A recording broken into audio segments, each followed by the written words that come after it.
Good afternoon. I'm Stephanie Shearholtz from NASA's Office of Communications here at Kennedy Space Center in Florida. Welcome to today's briefing about the status of SpaceX's 7th commercial resupply servicing mission to the International Space Station.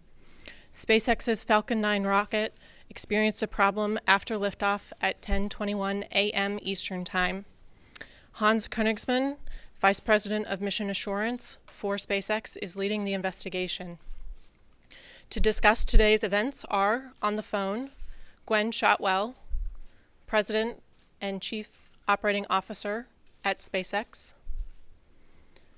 Via video conference from NASA headquarters, Bill Gerstenmaier, Associate Administrator of NASA's Human Exploration and Operations Mission Directorate.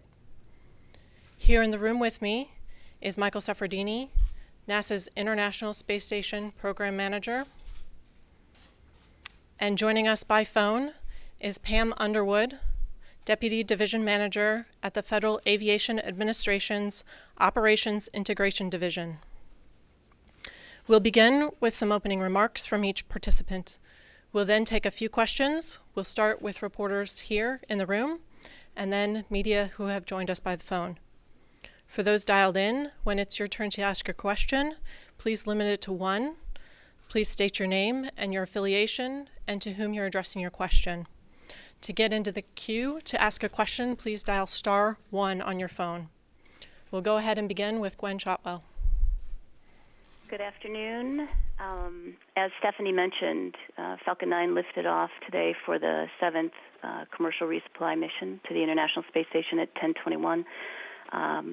Liftoff was successful. First stage flight was successful.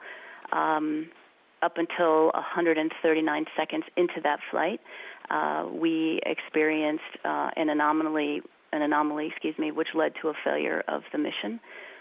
We are obviously collecting data right now and will be for the next few hours. What I can tell you at this point is the first stage flight remained nominal. We do not expect this to have been a first stage issue. We saw some pressurization indications in the second stage, which we'll be tracking down and following up on there. We did receive telemetry from Dragon after the event as well. So we'll be continuing to monitor all the data that we collect to identify the issue that we experience, fix it, and get back to flight. Just so everybody understands, all the processes, protocols, and procedures were followed with respect to safety of the public as well as the mission participants. We've received no indication and expect no indication of any safety issues at all. So I look forward to your questions and hope to answer any that I can at this point. Thank you, Gwen. We'll now move over to Bill Gerstenmaier. Thank you, Stephanie, and thank you, Gwen. Again, this is a tough day. This is not where I really wanted to be on a Sunday afternoon, but spaceflight's not easy, as we've described to you before, and especially I think this points out the difficulty of and the challenges we face in spaceflight. You know, we started with the orbital loss last fall and had the Progress loss several months ago, and now the SpaceX loss. And there's really no commonality across these three events other than the fact that it's space and it's difficult to go fly. We're essentially operating systems at the edge of their ability to perform and operate. This is a very demanding environment, requires tremendous precision and tremendous amount of engineering skill and hardware to perform exactly as it should. The SpaceX team and the ISS team performed extremely well today. They did everything exactly right. They continued to stay focused. They continued to monitor the ascent. They continued to monitor activities and make sure that there was no impacts to the public or to anyone else. The space station crew is fine on orbit. Again, through a testimony to the space station team, they've done a tremendous job of balancing all the consumables on orbit. We're in good shape from a food standpoint, from a water standpoint. We need to watch a multi-filtration bed that purifies water. There was a replacement bed on this flight, and we'll have to watch the water levels, and Mike and his teams will do that. Again, this is a blow to us. We lost a lot of important research equipment on this flight. We lost the IDA, the docking adapter that we had planned to set us up for later. Again, we'll be able to recover from that. We lost a spacesuit. Again, we'll see how we can recover from that, and we lost a lot of research. So again, it's a pretty important loss to us, or it's I don't want to minimize the loss to us, but again, from a macro level standpoint, the crew's in no danger. We're moving forward. The teams are ready to support. Mike can fill you in on the details when he gets a chance to talk here in a minute and show you that we're in good shape. But again, the teams have really prepared for this event. You know, we have a progress launch scheduled on July 3rd. I intend that launch will occur on time. We've reviewed that flight in detail. We understand the differences associated with that flight from the recent Progress failure. They've essentially replaced the third stage of the rocket with an older configuration that's flown with Progress before. Mike and the teams have reviewed that in detail. The engineering teams at NASA have reviewed that, so we're ready to go with the Progress flight on July 3rd. We have an upcoming Soyuz flight with crew at the end of the month, end of July. July 23rd. We're still working through that flight readiness process. We'll continue to review that. I don't anticipate that flight being impacted by this event, by the loss of the SpaceX flight, but we still have some work ahead of us to go ahead and make sure that the Progress flight loss didn't couple into the crew flight. So we still have some open work there. We have not done yet our flight readiness review, but this loss will not impact the crew flight. Then there's a Japanese flight later in the summer, and then there's an orbital flight towards the end of the year. And so Mike and the teams will look at all those and figure out the right way to manifest things and move things around. We have sufficient research. We have sufficient consumables on orbit that the crew is safe and things are fine. So again, from a macro level standpoint, this is what we anticipated.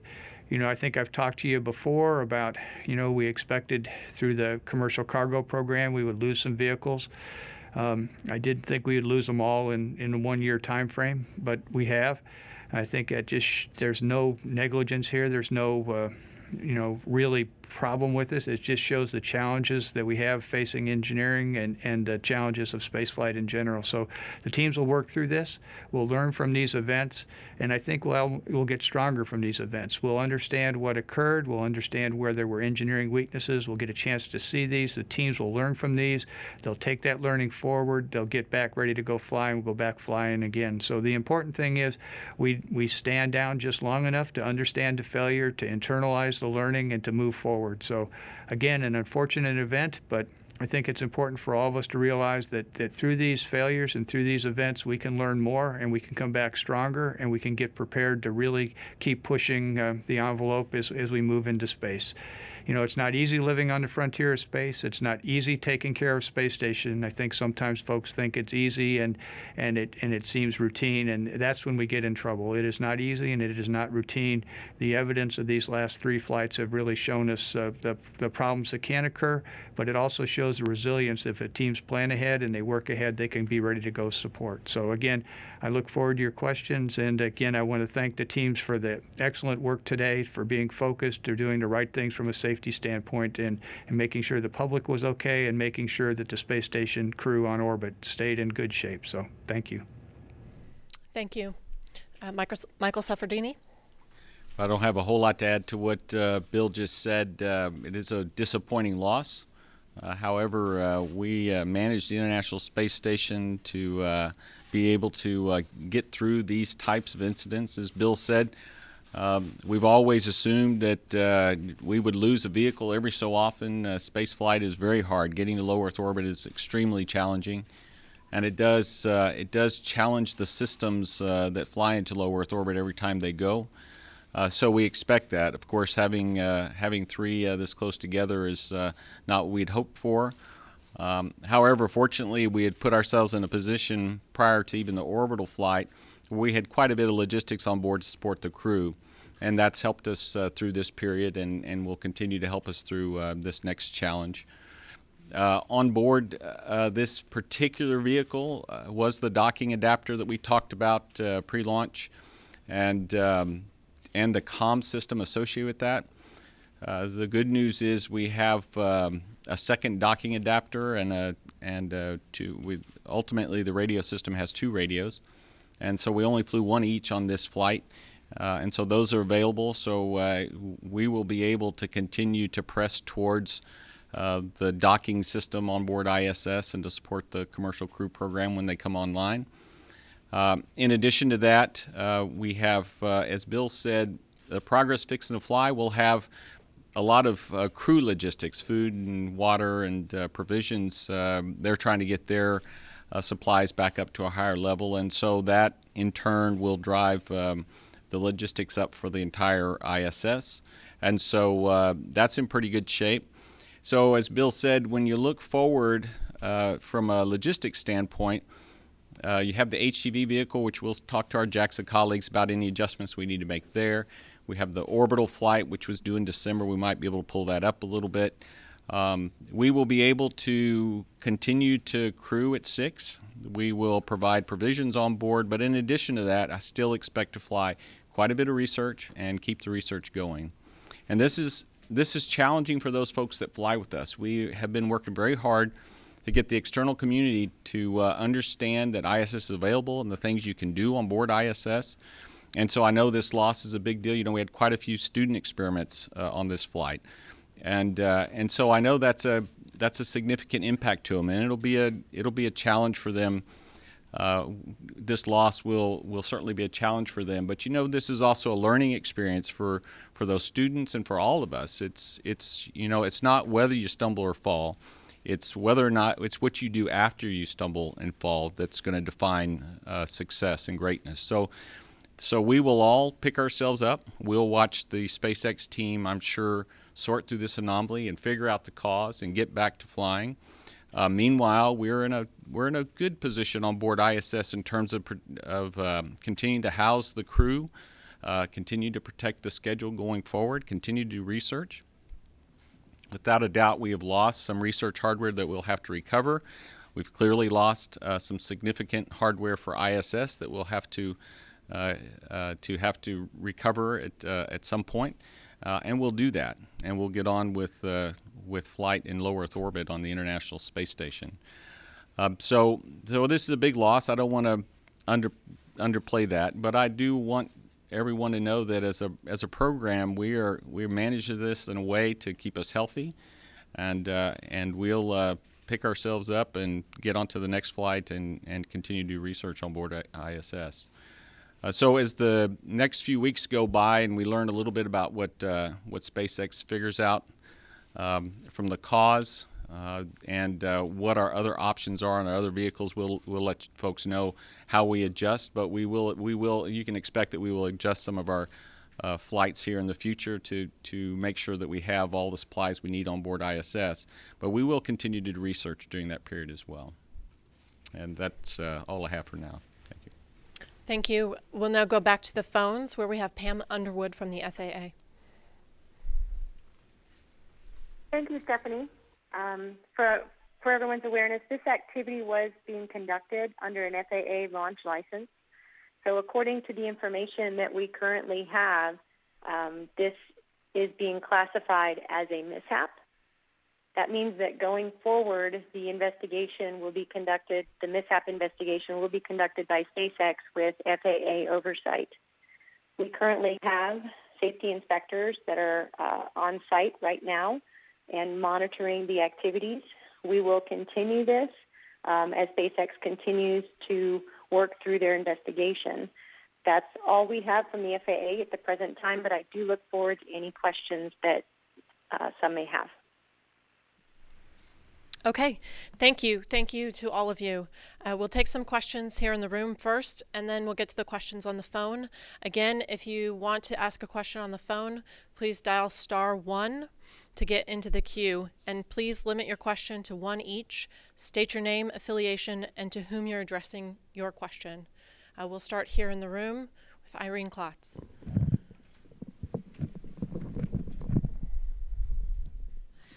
Thanks, Stephanie. Irene Klotz with Reuters. For Gwen, you guys have been pushing really hard to get your launch rate up, and also recently had that huge success of getting certified for Air Force flights. Can you talk a little bit about what impact you think this might have, and if there's anything kind of at first brush that you can see was done differently for this flight that you've done for your 18 successful previous flights? Thanks. Sure, Irene. There's nothing that stands out as being different for this particular flight that we've done for other flights. I don't want to speculate as to what it's going to take to get back to flight because we don't yet know. We haven't pinpointed exactly what happened yet. However, we're certainly in an extraordinary position to know what happened, to find what happened, to fix what happened, and to get back to flight, given the fact that the majority of this launch vehicle and all its components are ours, so we don't have to go through legal and contracts, negotiations, and discussions to get data on any components. We own it all. I'm sure we'll find it rapidly, and we'll get back to flight as soon as we safely and reliably can. By the way, I did want to extend a thanks to all the folks at NASA and the Air Force. Everybody's reached out offering help, and I certainly wanted to acknowledge that and thank everybody. And we'll certainly take you up on it if we can leverage that. Okay, thanks. James Dean. Thanks. James Dean, Florida Today. Gwen, can you tell us how this event might affect your progress moving forward with commercial crew? And are you concerned about it shaking people's confidence in that strategy? So as both Bill and Mike mentioned, this is a tough business. Any launch provider has to have considered this in their operational plans going forward. So I don't anticipate this to impact any program that we have ongoing. We must find the cause of the failure. We must fix it. And obviously we're going to get back to flight. We'll also, it's a reminder. It's not a great reminder, but it's a reminder nonetheless of how difficult this is. And we will pour even more effort into looking at every other possible source of issues in the future. We don't want to have dodged a bullet in the past and then only to get bitten again. So this doesn't change our plans. Our customers have always been loyal. We let them see how we operate. They're very confident in our technical team and our operations team. So it's a hiccup. It's certainly a time to take to pause and make sure we're doing everything we need to do. But no, I don't anticipate any significant changes. And we have some additional comments from Mr. Gerstenmaier.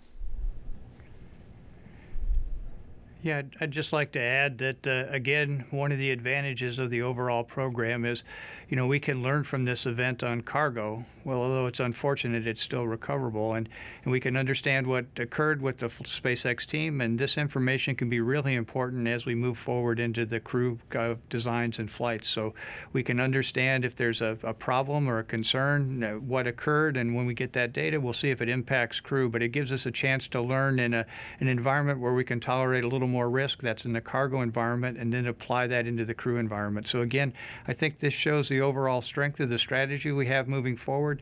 It's good to gain experience with the providers in an environment where you can take a little risk and understand, but then if a failure occurs, you can then learn from that failure and make sure that it doesn't occur and take it out of the crew program before you get to the crew program. So I don't think this really impacts much our strategy for crew, but I think it also shows us how by continuing to fly, we can learn from these flights and learn things and learn hard lessons and apply them to crew and make sure we're really ready and really safe when it's time to go fly crew to space station. Hey, Morgan Spurlock, CNN. I think today does reinforce everyone not only how difficult but potentially dangerous space travel can be. So, Bill, I just wanted to ask a follow-up question.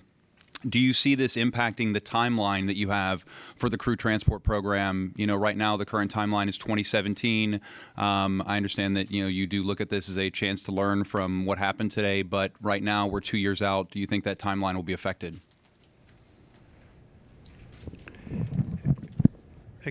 Again, I think it's too early to really make those discussions about if it's going to affect the timeline or not. I don't anticipate it'll affect the timeline, and we'll understand what the failure was. When we see what the failure is, we'll see if it impacts.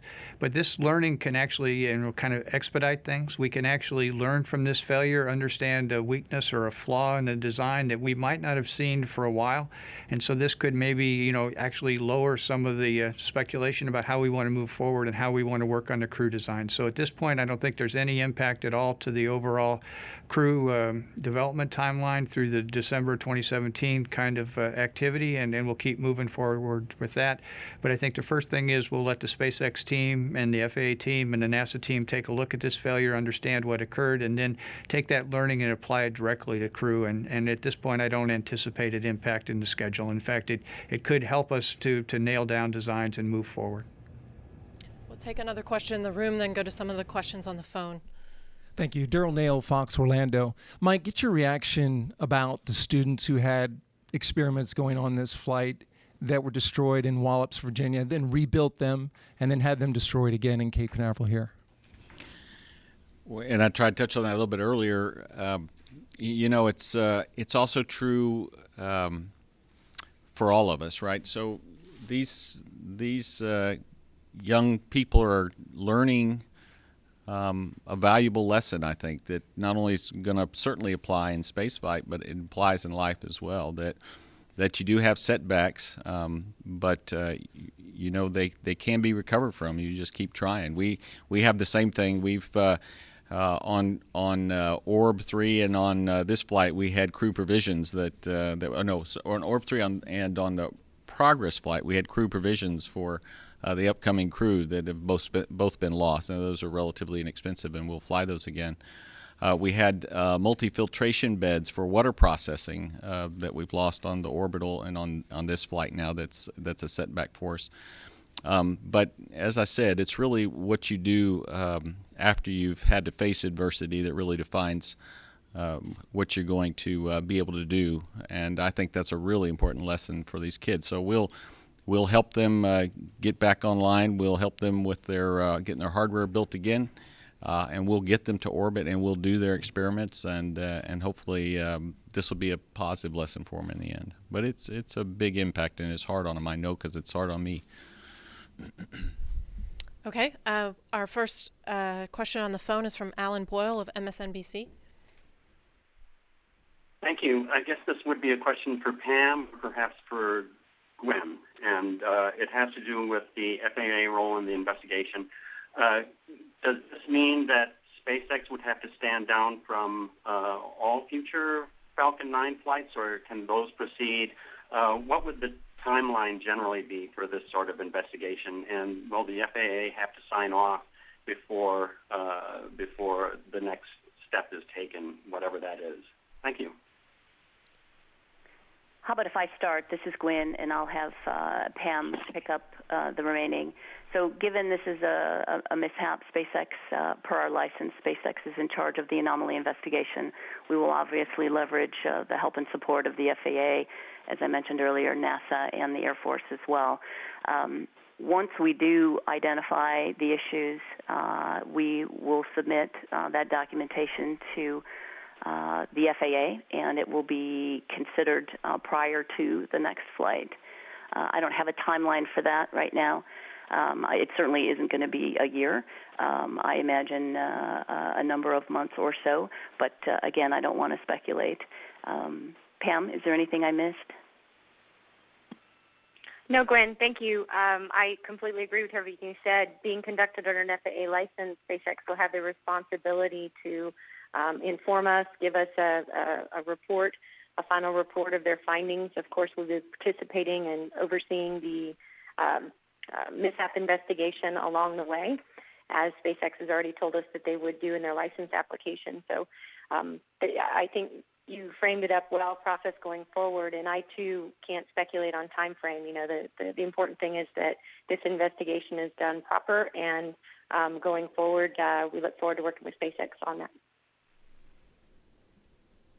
Next question also is from the phone, Seth Borenstein from the Associated Press. Yes, thank you for doing this. I guess this is for Gerst more than anyone. Can you expand a little on the thinking of why at the moment you're not looking at delaying, again, the July crew launch? I mean, given that you've had 3 consecutive supply failures, what would it take to make you decide to that it's safe to launch, or alternatively, what would make it you decide that it needs to be delayed? Thank you. Again, I'll start the response, and then I think Mike can add some details on top of it. Again, I think when we look at the overall consumable standpoint on station, we're good from a food and water standpoint, basic living supplies. We also have a good amount of research on orbit.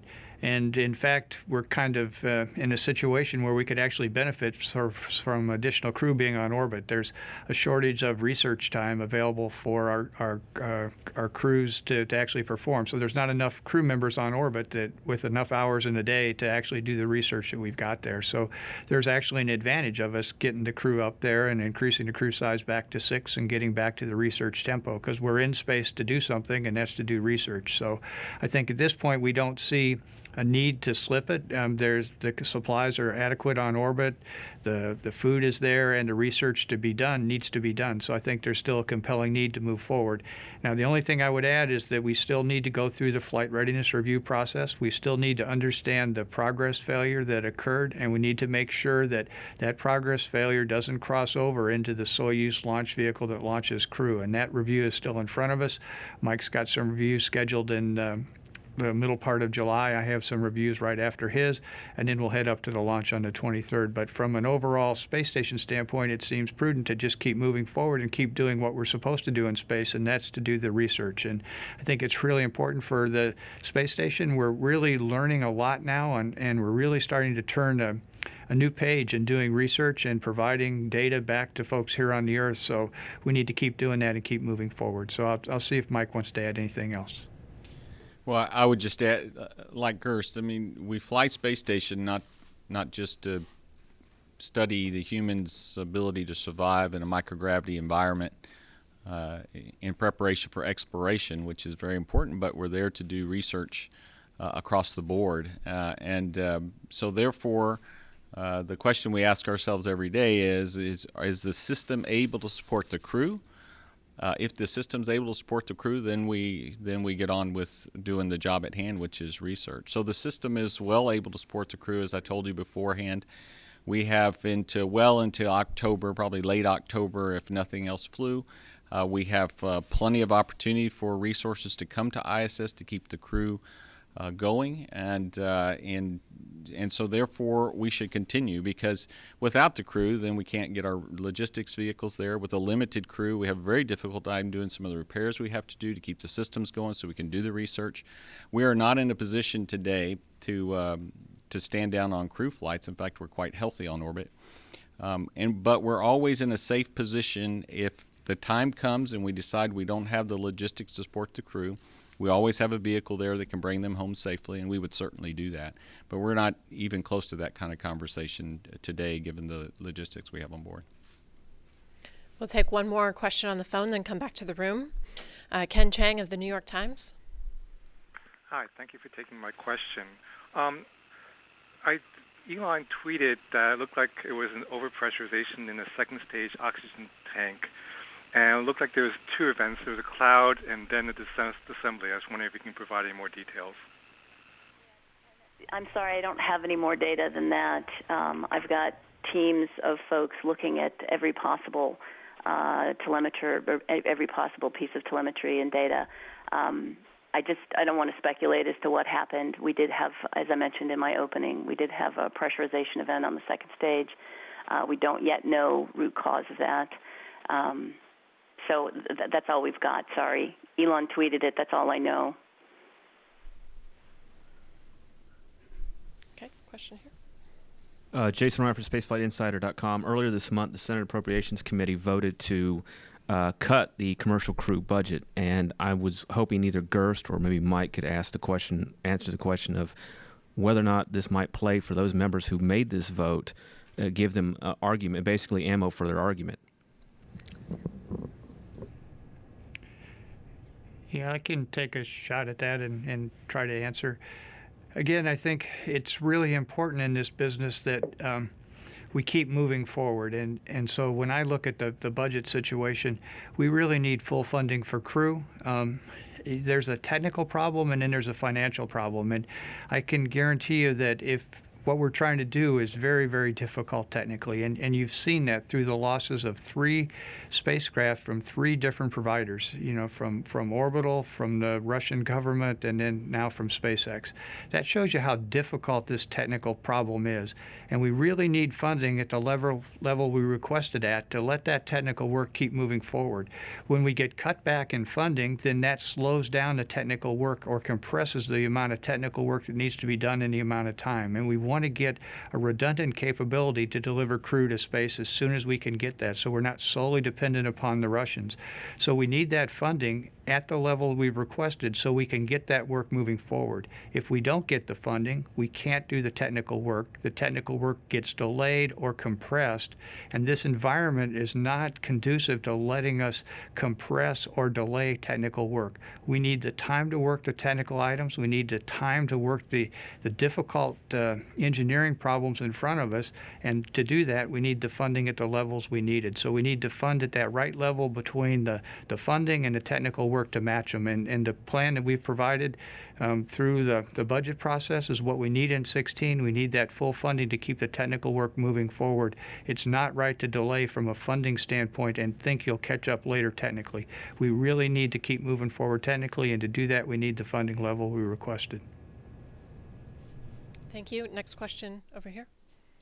Dan Billow from WESH TV. I'd like to address my question both to Gwen Shotwell and Bill Gerstenmaier and request an answer from both of you on this, if I may. Was a destruct signal sent from the ground or received by the launch vehicle after the initial breakup began? I don't believe there was a destruct signal, but I will follow up on that. I've heard no indication that there was a destruct signal.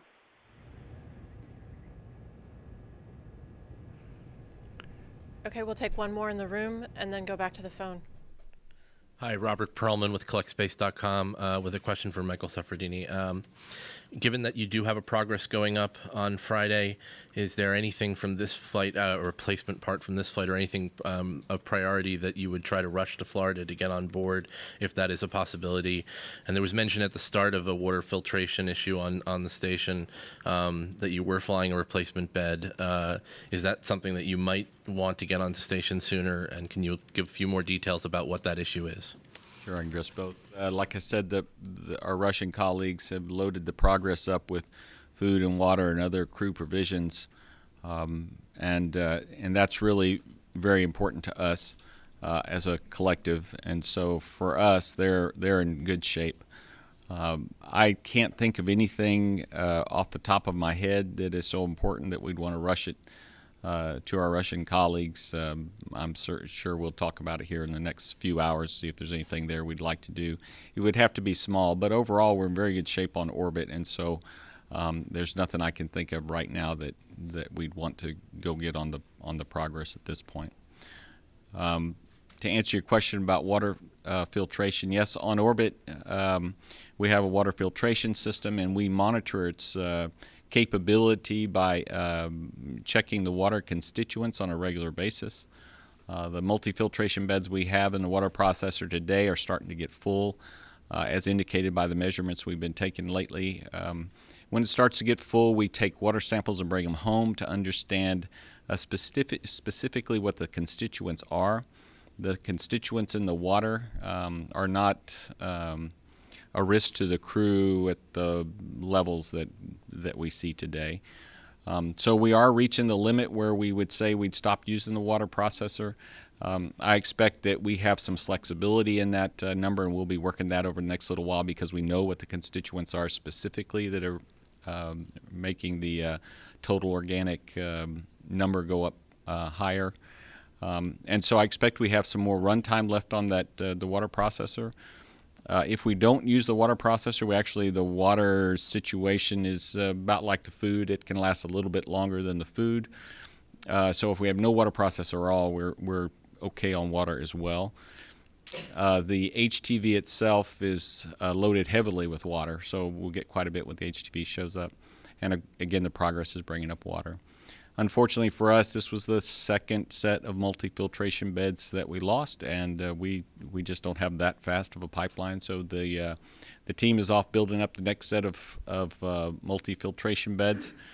I doubt very seriously we'll have them ready in time for the August flight of the HTV, but we'll work it really hard and see how quickly we can get them to orbit. But again, the situation, like I said, is we're in good shape because we store quite a bit of processed water on board as well to protect for this particular anomaly. We'll go to another question on the phone from Frank Mooring of Aviation Week. Thank you. This is for Bill Gerstenmaier. You have redundant capability to get to the station with cargo, but both of your vehicles are down now. Could you give us an update on the return to flight of the other vehicle, the orbital ATK vehicle, both in terms of its upcoming mission on Atlas and then returning to flight on the Antares? Thank you. Yeah, in terms of orbital and ATK, we've been working pretty extensively with them, and they've worked very well with the United Launch Alliance to get on the Atlas V for this fall. As Mike said earlier in this press conference, that they're currently scheduled in December. Again, the launch manifest kind of compressed us into December. We'll work with United Launch Alliance and work with Orbital ATK and see when the right time to fly that flight is. If we can advance a little bit from December and the manifest lets us do that, we might want to do that maybe as early as October. We'll work with the teams to see and ready to go fly. And again, there's been very good technical progress between Orbital ATK and United Launch Alliance. There's an adapter that they had to complete. There's some couple of loads analysis, some modal analysis they needed to do with the Cygnus on top of the Atlas V, and then that's moved along fairly well. Again, we're making pretty good progress for Orbital ATK returning to flight on an Antares.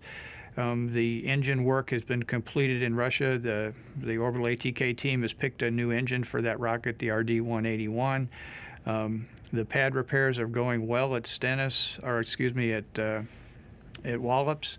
And that activity's occurred very well, and the pad repair is coming along, and we should support some test flights probably towards the end of this year, or a test firing of the Antares rocket with an anticipation that the Antares rocket probably comes back to flight sometime next spring. So again, I think that the teams have done a remarkable job of working together. There's been a lot of resourcefulness shown for the orbital team to go look and find another launch vehicle and to reach out to United Launch Alliance. And because of their experience in flying satellites on a variety of different launch vehicles, they were able to show that they could put the Cygnus on top of an Atlas V and get ready to support this fall. So, we didn't know how important it would be for them to return and add redundancy back in our cargo resupply chain, but it turns out that, again, their creativity and working with other providers to get another launch vehicle will turn out to be, I think, very beneficial to us. So again, I think you can see the benefit of this strategy of where we have multiple providers, we have robustness,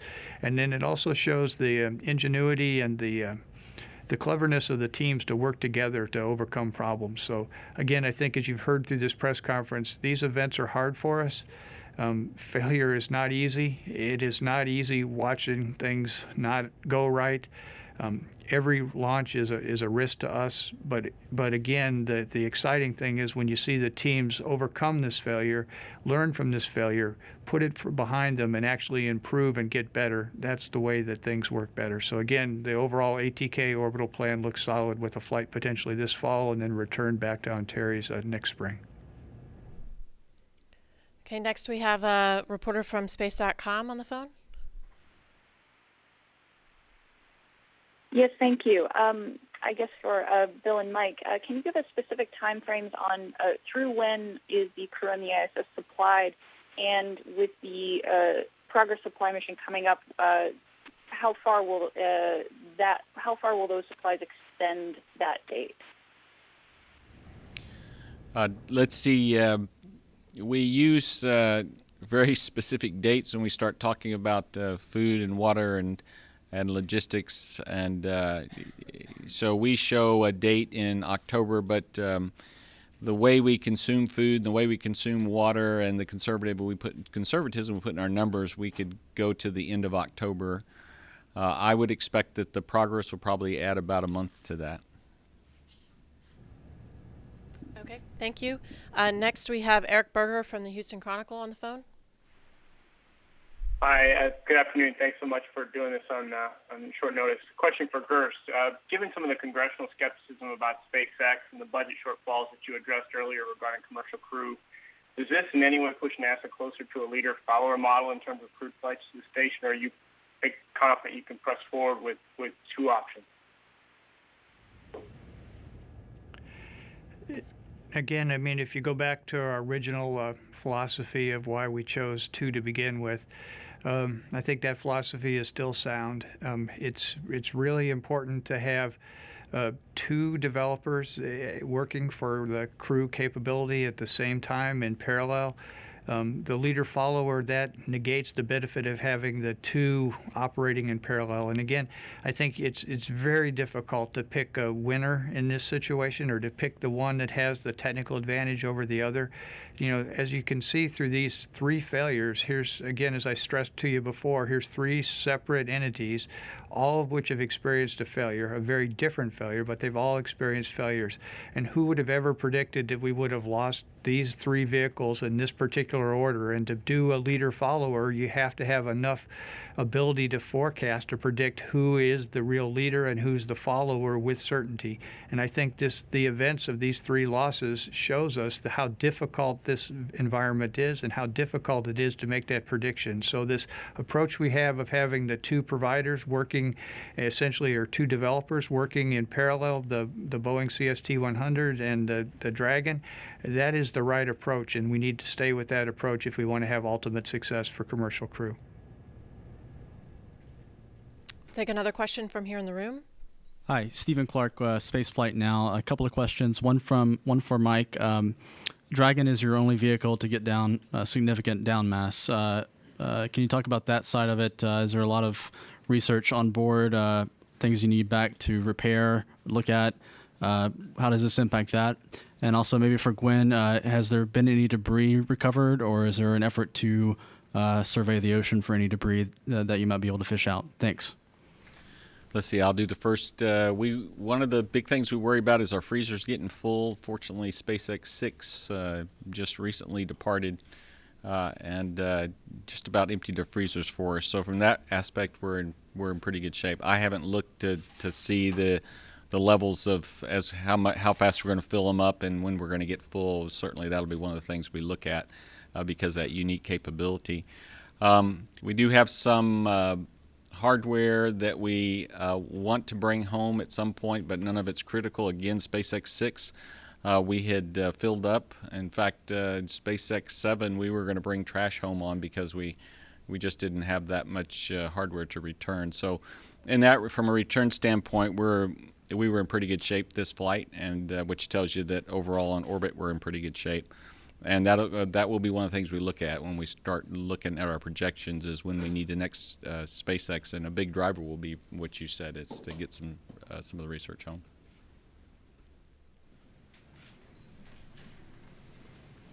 Another question for Gwen. Yeah, I think there was a follow-up to me with respect to recovery.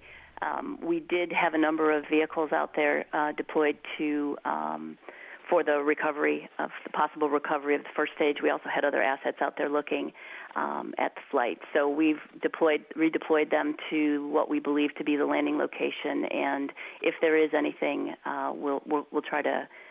If there is any debris, we'll try to bring it back. Obviously, anything that's found could be helpful in the investigation. So we obviously want to retrieve anything we possibly can. I don't have any word yet.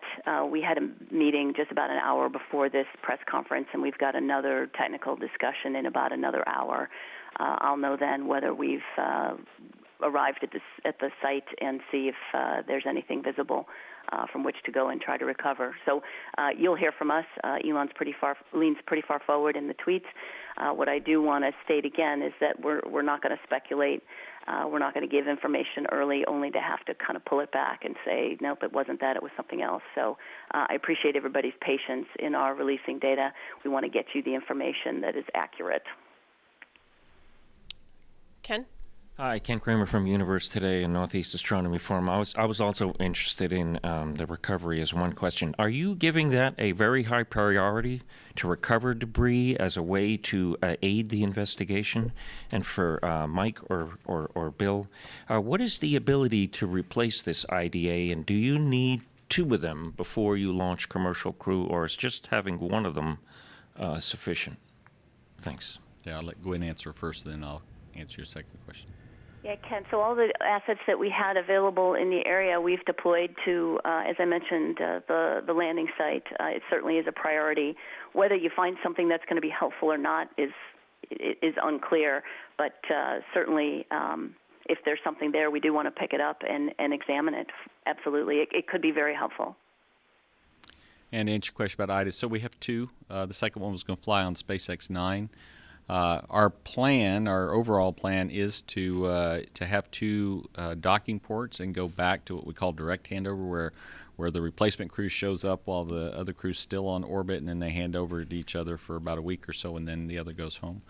But that's not mandatory, and so if by the time the commercial vehicles start to fly regularly to ISS, we need to, that will be our path until we get a second IDA up there. We have parts for a third IDA, and so we'll go look to see how quickly we can assemble that.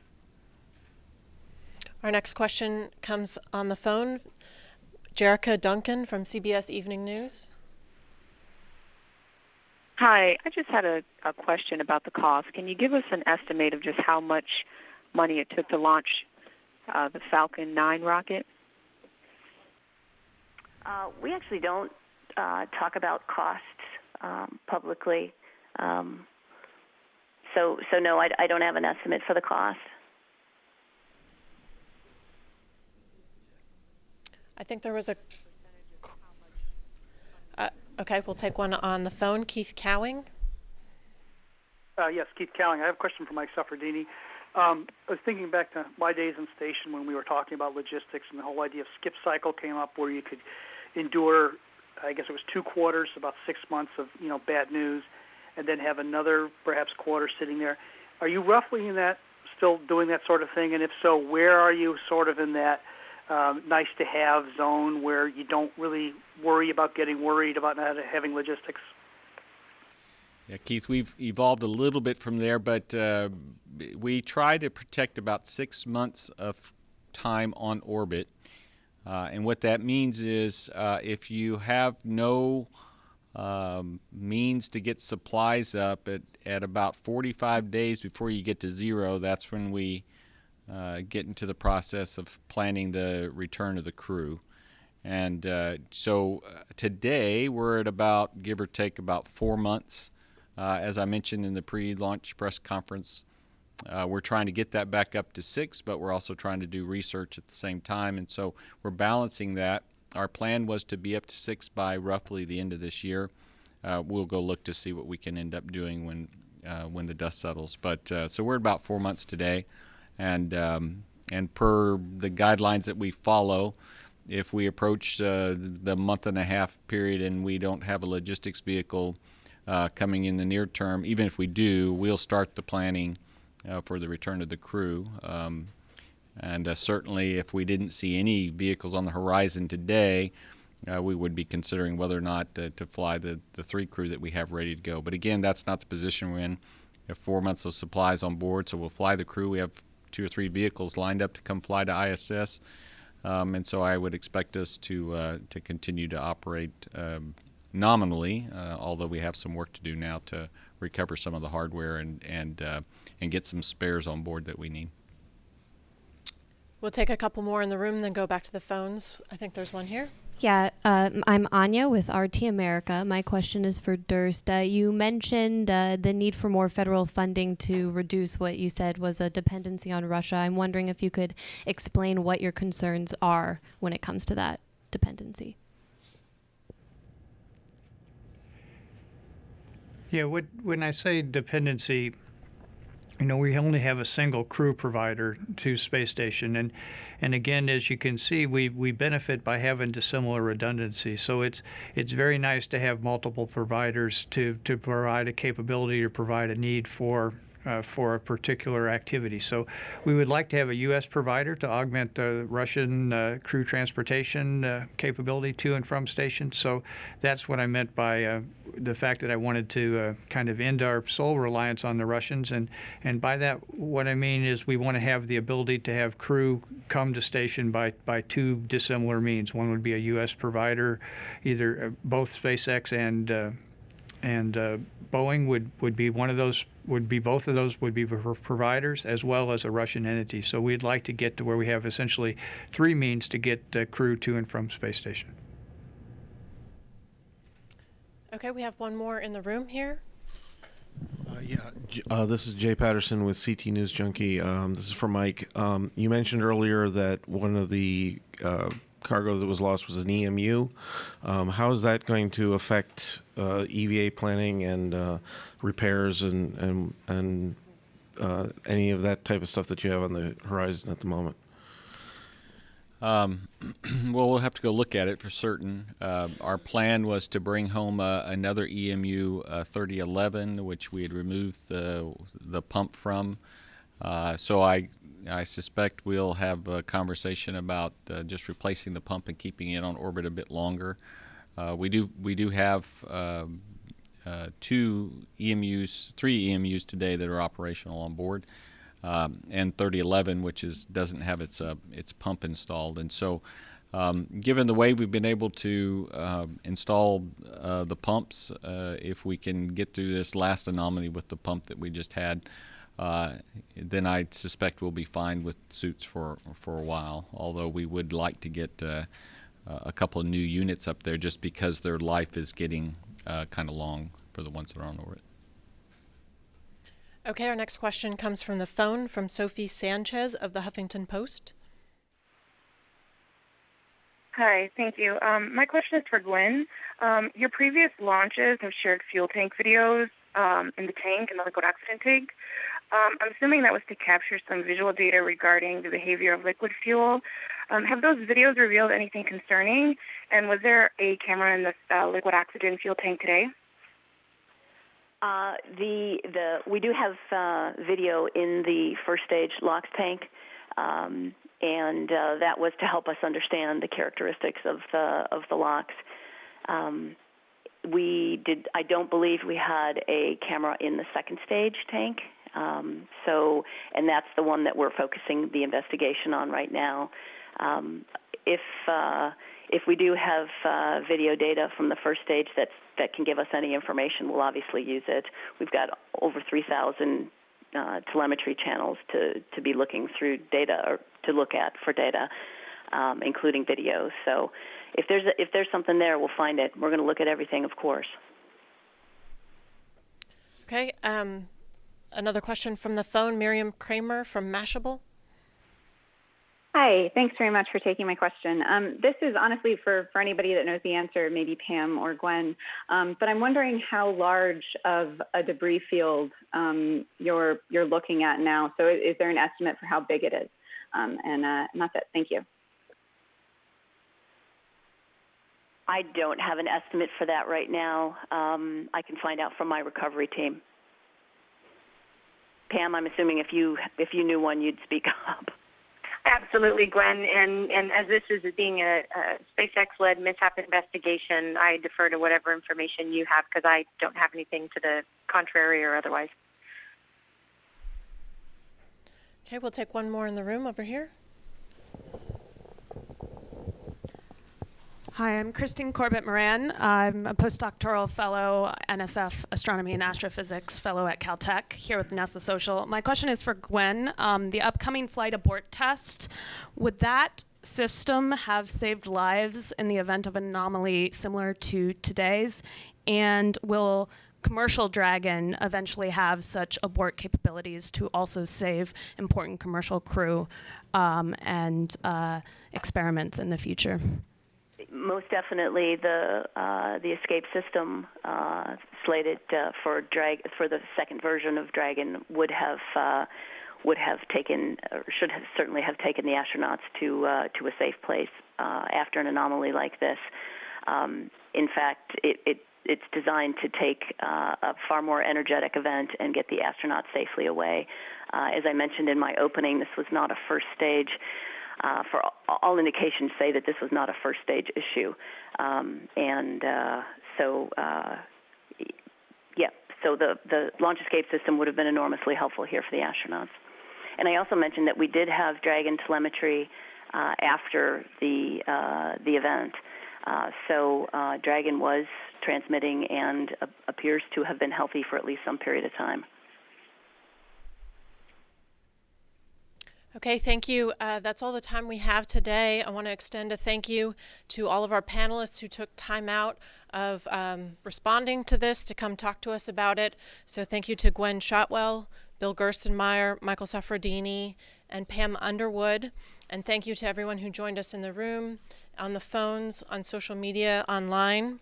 As appropriate, SpaceX and NASA will be providing updates on our websites and on social media. And for those who may find any debris, please call 321-867-2121. Again, if you find any debris, please call the hotline 321-867-2121. You can always find all our information about the International Space Station at nasa.gov/station. Thank you.